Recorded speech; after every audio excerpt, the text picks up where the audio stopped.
So I just got back from Vietnam, and instead of just enjoying the trip, I turned it into a personal finance experience. So I brought 4 cards with me: YouTrip, Revolut, Trust, and Chocolate. And for every major spend, I tested a different card and screenshot every single transaction. So today we are doing a real-world comparison, not only in theory and not just marketing copy, actual transactions on actual exchange rates, actual cashbacks, all from my own trip. So most Singaporeans travel with whatever card they already have, and most credit cards out there charges 3.25 foreign transaction fees on every single purchase, and most people do not even know that it's happening. So for context, on a $2,000 trip, that will be $65 in fees you didn't have to pay, gone just like that.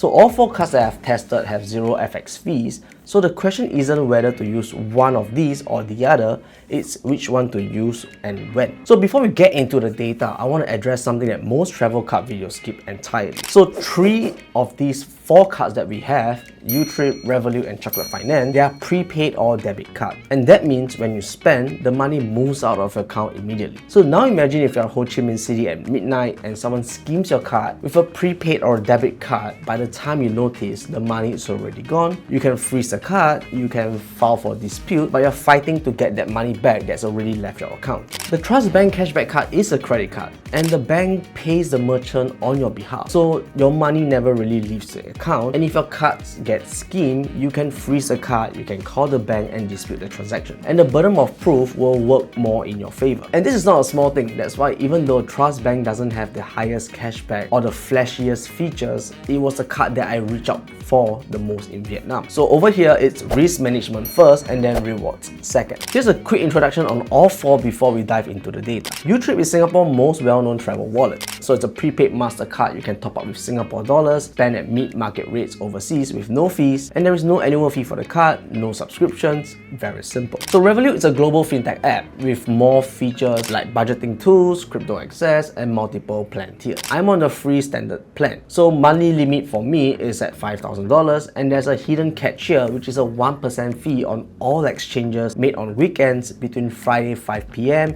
and Sunday 6 PM New York time. And for most Singaporeans, when we take short trips, we are usually spending within this window. So Trust Bank is a credit card, 0% FX fees and 0.5% cashback on all overseas spends, effective from March 2026, which was down from 1%. And the key thing is your preferred category bonus does not apply overseas, and I'll show you data on this. Lastly, we have Chocolate Finance, which is a little bit different from the rest. It's a cash management account investing in short-term bonds, funds at a 2% return on your first $20,000. So the Visa debit card lets you spend directly from that account with 0 FX fees, and if you link it to your Max, you earn 1 max miles per dollar on your first $1,000 monthly spend. However, this means there is no ATM access, which is also worth knowing. So let's get into the actual numbers. So on YouTrip, we had a transaction with Su Cafe in Ho Chi Minh City. I spent 265,000 Vietnamese dong, which came up to $12.91. And the exchange rate that we got was 20,527 Vietnamese dong to 1 Singapore dollar at 0 fees. And then there's Revolut, where we spent some money at Family Mart in Ho Chi Minh as well. I spent 101,000 Vietnamese dong, which came up to $4.93. And there was no fees shown, and the rate that we got was 20,526 to 1 Singapore dollar. Then we have Chocolate Finance. So with Chocolate Finance, we spent some money at Circle K. We spent 14,000 Vietnamese dong, and that was 68 cents Singapore dollars. And the implied rate here is 20,588 Vietnamese dong per Singapore dollars with 0% fees as well. So the app shows that it's processed in XSGD, but that's a blockchain, and for Chocolate users, it's invisible for us users. It doesn't really matter to us. And Trust Bank is the one that I use the most, and this is where we have the most data with 6 different merchants, and we spent roughly $441 across these 6 merchants. And every single transaction came back with exactly 0.5% cashback on dining, entertainment, travel, and others. And it doesn't matter what you spend on, is 0.5% every single time. So my preferred category on Trust Bank was set to dining, and I spent roughly $320 at dining merchants. Did the preferred category boost kick in? No, because the preferred category only applies for local Singapore dollar spend. And if it's overseas, it's a flat 0.5% no matter what you set your preferred category to be. And this is the thing that most people miss. Your preferred category is completely irrelevant the moment you land overseas. So all 4 cards were used around the same dates in late March, and here is the rates that we got about so far. So with YouTrip, it's 20,527 Vietnamese dong to 1 Singapore dollars. For Revolut, it's 20,526 Vietnamese dong to 1 Sing dollar. For Trust Bank, it was between 20,520 to 20,590 Vietnamese dong to 1 Sing dollar, depending on the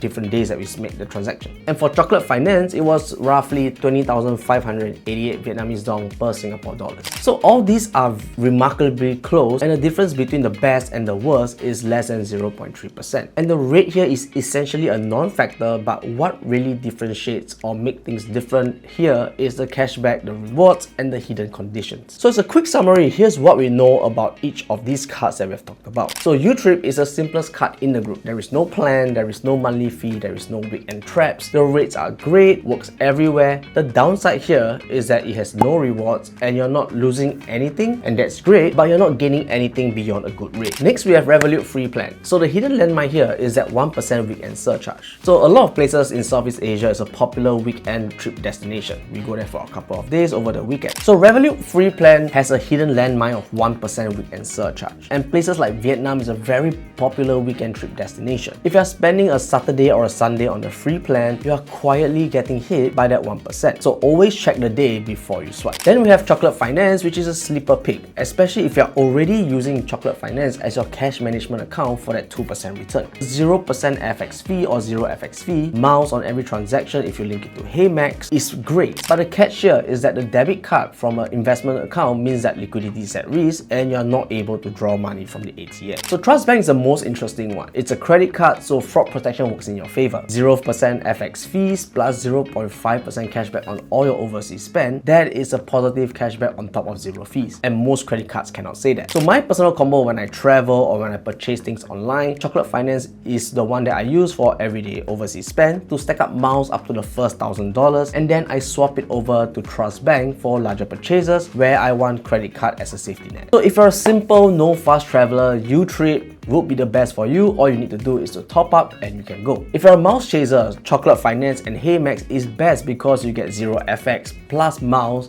which is a super rare combo. If you want credit card protection, Trust Bank is the one to go for because it gives you 0.5% cashback as well as fraud coverage. And then we have Revolut on the free plan, which is great for weekday spending only unless you're going to upgrade to premium. If you're planning your next trip or looking to do some online purchases in foreign currencies, don't just grab your nearest card to make a payment. Try out some of these cards that we have talked about today to help you save some fees or even give you some rewards in return. If you're looking to sign up for these cards, I'll link them all in the description down below. So none of this was sponsored and I paid for everything on this trip myself. And if I missed out a card, do let me know in the comments down below. I'll be happy to try them out in the next trip that I go on. And as always, stay safe, invest safe, and I'll see you guys in the next one.